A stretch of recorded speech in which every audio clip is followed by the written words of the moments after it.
புதுமுகத்துக்கு வாய்ப்பு கொடுக்கலான்ட்டு ஆண்டவங்களே ஆண்டது இல்லாமல் அவங்க சொத்து சேர்த்துக்கிறாங்களே தவிர புதுசாக ஒருத்தவங்களுக்கு வாய்ப்பு படிச்சிருக்கணும். தகுதியை பார்த்தீங்கன்னா நீங்கள் எந்த கட்சின்னு பார்க்காதீங்க, படிச்சிருக்கணும், அரசியல் தெரிஞ்சிருக்கணும், பொதுமக்களோட கோரிக்கை என்னன்னு ஏற்றுக்க தெரிஞ்சுக்கணும். அந்த மாதிரி ஆட்களுக்கு பார்த்து ஓட்டு போட்டோம்னாக்கா நாடு முன்னேறன்றது தான் ஒரு நல்ல எண்ணம். அவ்வளோதான் தவிர வேறு எதுவும் இல்லை.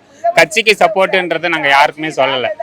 அவங்க நல்லா படிச்சிருக்கணும், மக்களை பற்றி புரிஞ்சிருக்கணும், வளர்ச்சிக்கான வழி என்னன்னு தெரிஞ்சிருக்கணும். அதுதான் ரொம்ப முக்கியம். மக்கள் எந்த டிவி பார்க்குறாங்களோ அந்த டிவியை பார்த்து தான் ஓட்டு போடணும்னு நினைக்கிறாங்க. மக்களுக்கு என்னன்றது மக்களே புரிஞ்சிக்கணும். இந்த தொகுதியில் ரோடு பிரச்சனை இருக்குது, தண்ணி பிரச்சனை இருக்குது, கரண்ட் பிரச்சனை இருக்குன்றத கரண்ட் பிரச்சனை இருக்குன்றது மக்களுக்கு புரிஞ்சிக்கணும். நல்லது செய்யணும், அவ்வளோதான். நல்லது செய்யணும்னா நீங்கள் காசு எடுத்து கொடுத்துட்டீங்கன்னா அவங்க நல்லா ஆகிட மாட்டாங்க. கரண்ட் பில்லை கம்மி பண்ணணும், தண்ணி வரியை குறைக்கணும், ரோட் டேக்ஸை குறைக்கணும், கேஸ் பில்லை குறைக்கணும், எல்லாமே குறைக்கிற மாதிரியான ஒரு ஆட்சி அமையணும். புரியுதுங்களா? அந்த மாதிரியான ஒரு ஆட்சி வந்தால் தான் நல்லது. அதை பொறுத்து தான் நம்ம இது பண்ண முடியும். ஸோ மக்கள் முடிவெடுக்க வேண்டிய ஆட்சி ஒரு புதுமுகமான ஆட்சியாக இருக்கணும், ஒரு நல்ல ஆட்சியாக இருக்கணும்.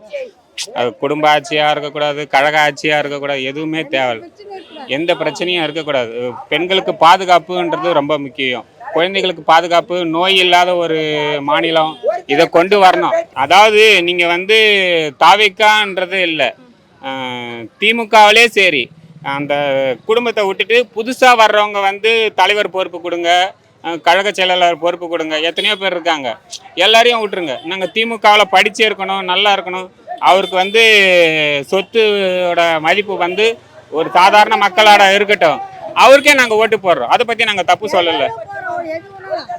அது இப்போ ஒரு இல்லை, அதாவது ஸ்டாலின் வச்சிருக்கிற ஒரு காருக்கு ஒரு கிராமத்தை தத்தெடுத்தா அந்த கிராம வளர்ச்சி சிங்கப்பூர் மாதிரி இருக்கும். கரெக்டுங்களா?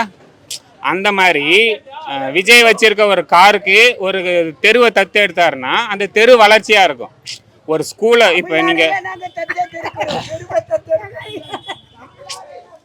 ஸோ யாருக்கு ஓட்டு போனன்றதை மக்கள் தான் முடிவு பண்ணணும். அதை பொறுத்து தான் நம்ம இது பண்ணணும்.